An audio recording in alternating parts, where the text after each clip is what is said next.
To be or not to be, that is the question. To code or not to code, that is the challenge.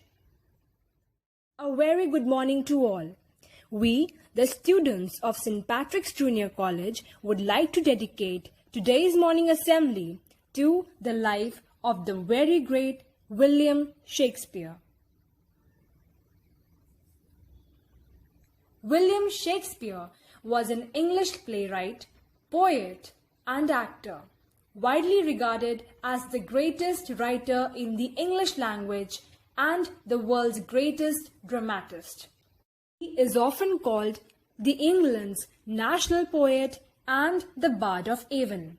His extant works, including collaborations, consist of some 39 plays, 154 sonnets, 3 long narrative poems, and a few other verses of uncertain authorship.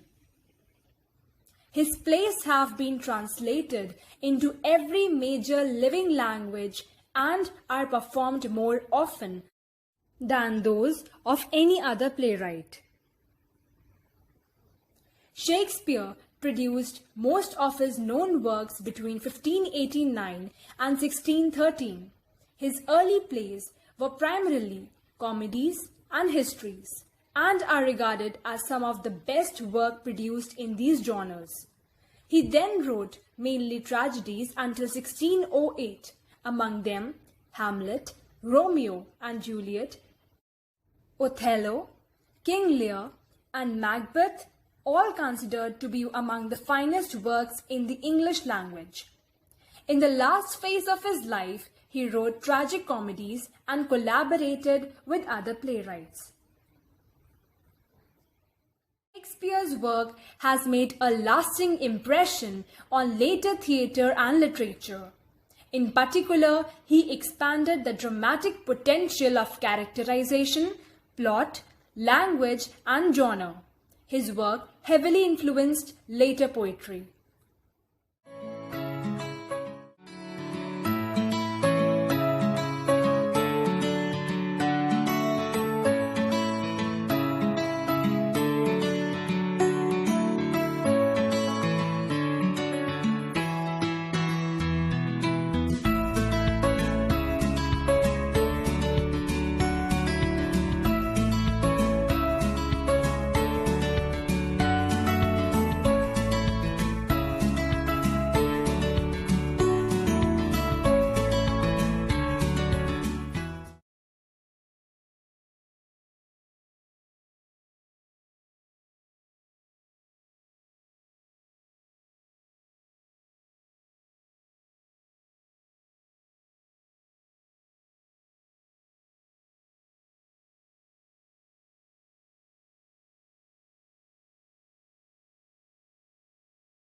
Place into your hands the things that I can do.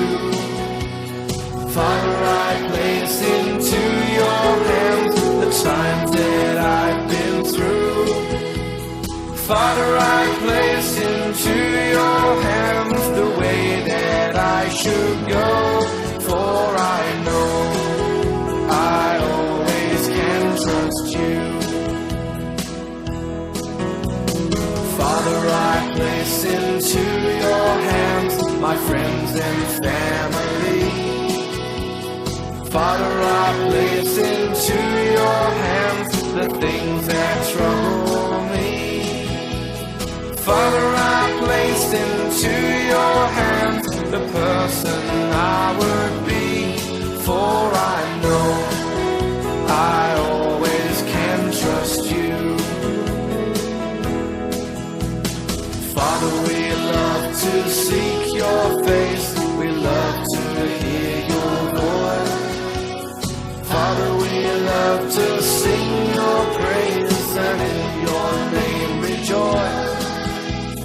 Father, we love to walk with you and in your presence rest.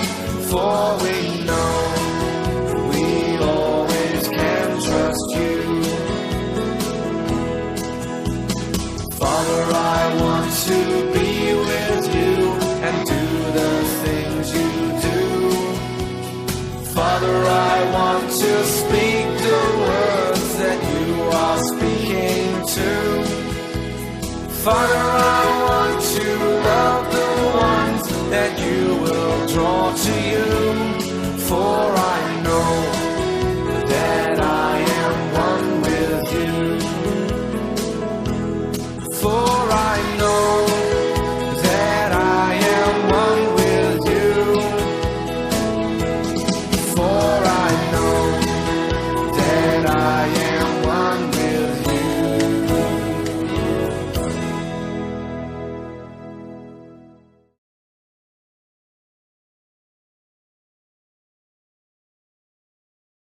Now we are here to disclose some lesser known facts about Shakespeare's life and narrate a speech from the play Hamlet, Act 2, Scene 2, What a Piece of Work is Man. Some lesser known facts about Shakespeare. It's likely that Shakespeare wore a gold hoop earring in his left ear. Shakespeare penned a curse for his play, daring anyone to move his body. The first purchase by the National Portrait Gallery was a Shakespeare portrait. Shakespeare's relative was executed for plotting against the Queen. Uranus moons are named after Shakespeare characters. Shakespeare's name was spelled at least 80 ways. Shakespeare used 7,000 words just once each in his works. Queen Elizabeth I was a big fan of Shakespeare's plays. She would often hire his company to perform at the royal court. Shakespeare influenced the English language more so than any other author in history due to the fact that he popularized and invented many words and phrases. Among these terms include fashionable, lackluster, in a pickle, and one fell swoop. When Shakespeare died, he only left his wife a bed in his will. Between 1585 and 1592, there is no record of what Shakespeare was doing. Historians consider these the lost years of his life, as no one knows where he was. What a piece of work man is a phrase from the monologue of Prince Hamlet from William Shakespeare's famous play Hamlet, a Tragedy. Through this, Hamlet is trying to explain and reflecting that humans are great and noble, but they are like dust.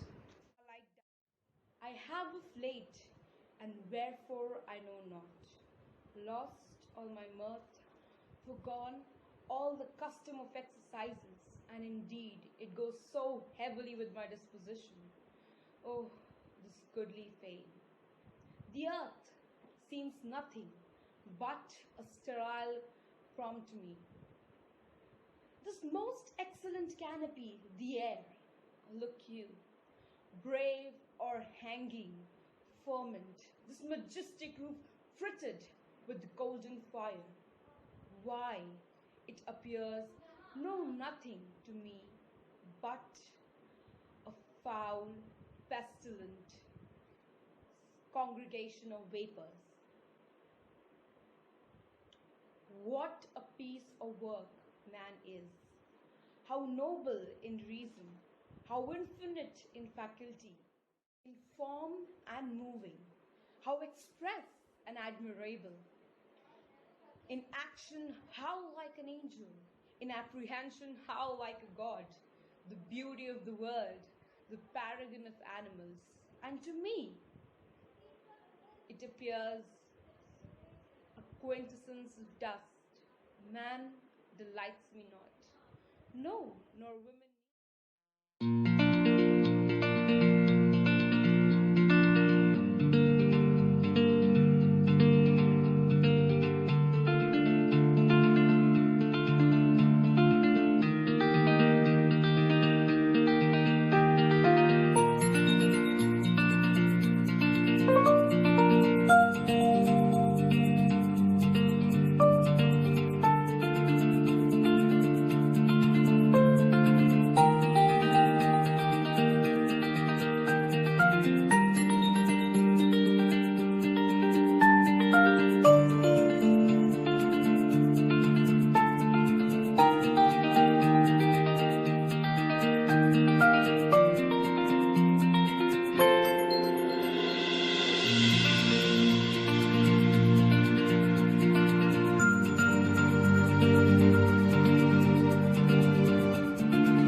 To be or not to be?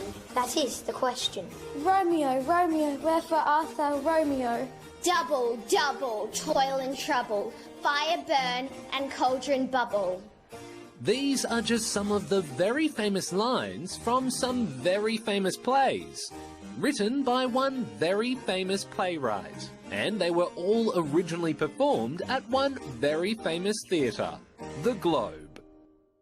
The Globe was first built in London way back in 1599 by a theatre company called the Lord Chamberlain's Men. And you've probably heard of their playwright, a guy called William Shakespeare.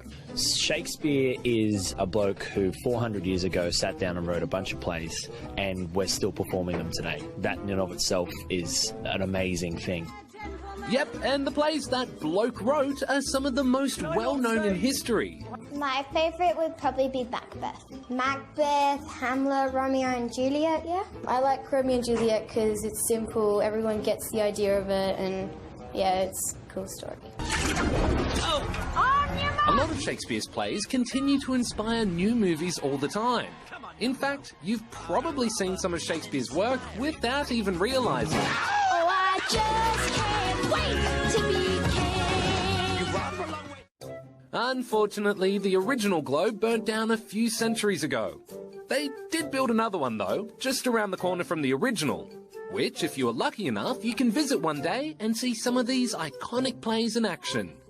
But if you can't make it over there, don't worry, because this guy has created a full-size pop-up version, so Australians can experience what it was like to see a show back in Shakespeare's day too.